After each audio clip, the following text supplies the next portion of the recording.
After reviewing two versions of Super Mario Bros. 2, we are finally here at Super Mario Bros. 3, a game so hyped up that it even made a major appearance in a movie just to advertise the game. Of course, we did not get that game here in the States until 1990. Meanwhile, the game was already out in Japan for about 2 years at that point. Bad time to be a Mario fan, I guess. Still, was it worth the wait? Well, to answer that question, let's get into the game. Kicking things off, we got a brand new story, now featuring Bowser and his 7 kids: Larry, Morton, Wendy, Iggy, Roy, Lemmy, and Ludwig. Thanks to Mario and Luigi, things have been peaceful since last time, which in this case is lost levels, since I'm pretty sure Mario 2 USA is not canon to this game. Either way, everything is going smoothly until Bowser sends his before-mentioned kids all over the Mushroom World to steal the wands from various kings and turn the kings into animals. Yes, we are now beyond the Mushroom Kingdom here, folks. We are now in the Mushroom World. Mario and Luigi head off across the Mushroom World, defeating Koopalings and transforming the kings back into their human form. Somewhere along the way, Princess Peach is also kidnapped by Bowser, and the final world is back to Mario basics of saving Peach from the claws of Bowser. So we're back to our standard Mario fare: no dream worlds, no magical doors, and infernal machines. Just the Mushroom Kingdom, Mario, Luigi, and Peach. Despite the story going back to basics, I still think it brings enough new to the table to stand out from Super Mario Bros. And not feel like a retelling of the game. Still, keep in mind, this game was first released in 1988, only 3 years after the first game. So we are still in the time of most games not focusing on story, let alone the platformers having a story, really. I like the addition of the Koopalings.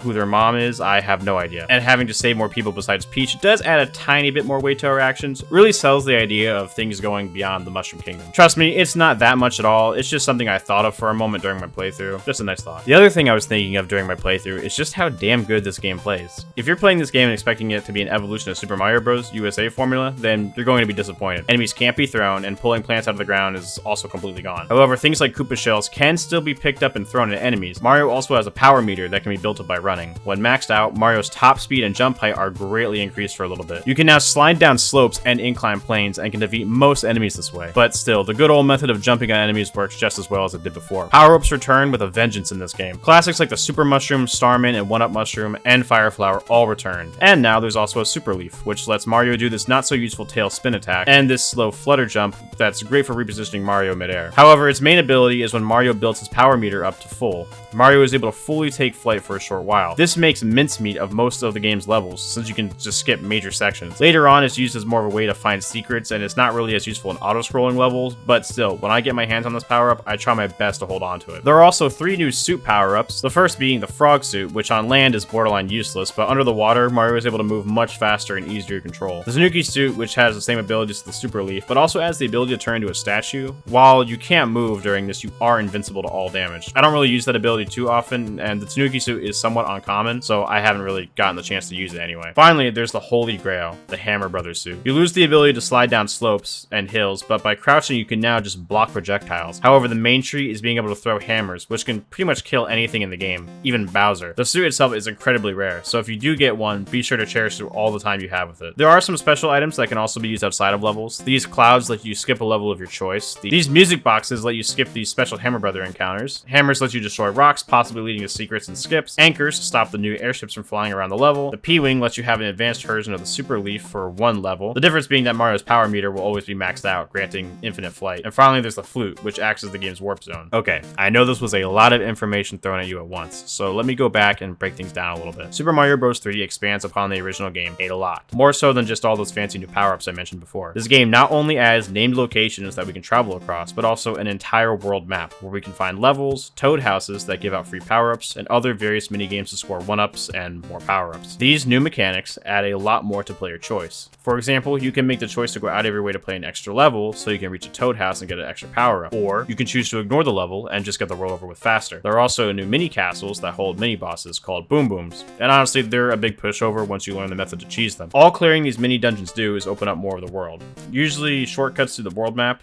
These are important because if you ever get a game over, any level you clear in the world is unmarked and you have to beat them all over again. But if you have these shortcuts, then you can just skip them. I did not find myself in this situation personally for this review, and that's mostly because I've played this game before a few times already. New players might get a game over at some point. This is a good time for me to mention this game's weird difficulty. To be blunt, it's all over the place. World 3 is much harder than World 4. World 5 has some very easy levels, but other times it has ones I find as hard as World 7 levels, and World 6 and 7 in general I find harder than World 8. I didn't get a game over, mostly because it's actually very easy to score extra lives in Super Mario Bros. 3. Besides all the mini-games on the world map, at the end of every normal level, you can grab a Mushroom, Fire Flower, or Starman card. Getting 3 cards in general gives you a 1-up. However, getting 3 Starman cards gives you a 5-up. The other cards also give you bonuses, but the Starman cards give you the most. This means, at minimum, assuming that you're somehow not grabbing any coins, doing any mini games, or finding any 1-ups, you will still get at least 1 extra life every free levels, which will do you fine, but still, don't be too upset if you get a game over at some point. Some levels, especially the new auto-scrolling levels, can be a pain in the ass. Oh, and in case you were wondering, my favorite worlds is World 4, Giant Land, or sometimes called Big Small Island, or just Big Island. It's a pretty short world, and I really like the gimmick of things either being giant or small. It's just a cool set piece, and really stood out to me amongst the standard grass, desert, ice, and water. So along all those fancy new power-ups and worlds and mechanics, Mario 3 also adds a plethora of new enemies. Every enemy from the first game now returns, and some were given an alternative version. For example, besides the returning Hammer Brothers, there's also now Boomerang Brothers, Fire Brothers, and Sledge Brothers. Bowser is not the only boss this time around too. While Bowser is still the final boss of the game, his kids take up the mantle of being the boss for the other 7 worlds, and they each have their own airship level, all of which are auto-scrolling and packed with enemies. And if you happen to fail, the airship can fly off somewhere and you have to go chase it down, unless you use the anchor item I mentioned before. On a quick side note, apparently in the original version of the game, on World 5, the sky, there was apparently a bug sometimes where the airship would just fly off the map and you couldn't reach it no matter what. I don't have footage of this, and I've never actually had this happen to me personally, but I do know it exists, so play with caution. Or use those fancy save states that come with modern versions of the game. Let me go over the game's 9 worlds pretty quickly. World 1 is your Mario standard grass world where you get started with everything, teaching you mechanics and the basics of the game. World 2 is the desert world of the game, so lots of sand, but hey, there's a cool pyramid level. There's also this angry sun that chases you during a specific level, and this thing really stuck with a lot of people. Not really so with me, but hey, it does come back in World 8. World 3 is the water world of the game, so if you are not swimming in the water, you're probably trying your best to stay out of it. This world was a big jump in difficulty, and honestly, I found the world to drag on a little bit too long, but it's fine. World 4 is a giant land where everything is either big or small, leading to lots of really cool levels. The world is pretty short though, and probably as hard as World 2, so if you got through World 3, you'll be fine. World 5 is the sky, and is back to being difficult. The first half takes place on the ground, and then once you climb this big tower, the other half of the level opens up, and the rest takes place in the clouds, which I thought was really cool. It's a shame about the sudden difficulty spike, and it's also home to, in my opinion, the most annoying auto-scrolling level in this game. Just based on the footage, you probably know which one I'm talking about. World 6 is Ice World. It's slippery, it's annoying, and the background gives me eye strain sometimes. But hey, you can get the Hammer Brothers suit here. Good luck keeping it though. World 7 is Pipe World, or Pipe Maze, where practically everywhere you go will be walking on pipes. I like some of the levels in this world. The navigation in the overworld can feel like a maze, so I guess they did something right. World 8 is the Dark World, with pitch black skies and hard levels that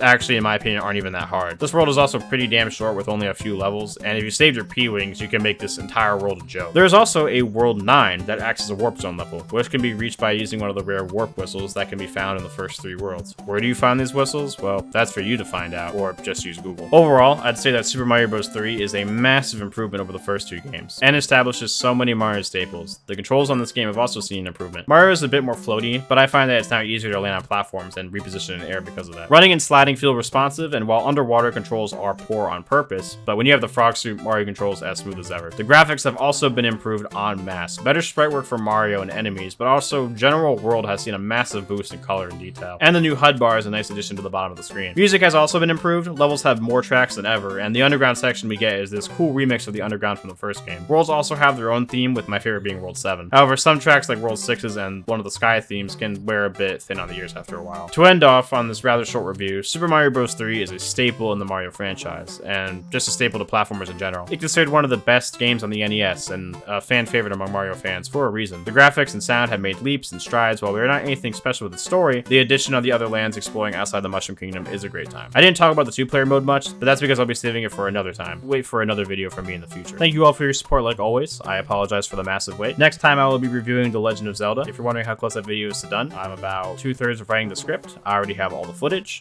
which is more than I can say for this video when I got done with the Mario 2 video. So I'm hoping for some more consistency from you folks. I apologize. Thanks again for your support. Take care, everybody.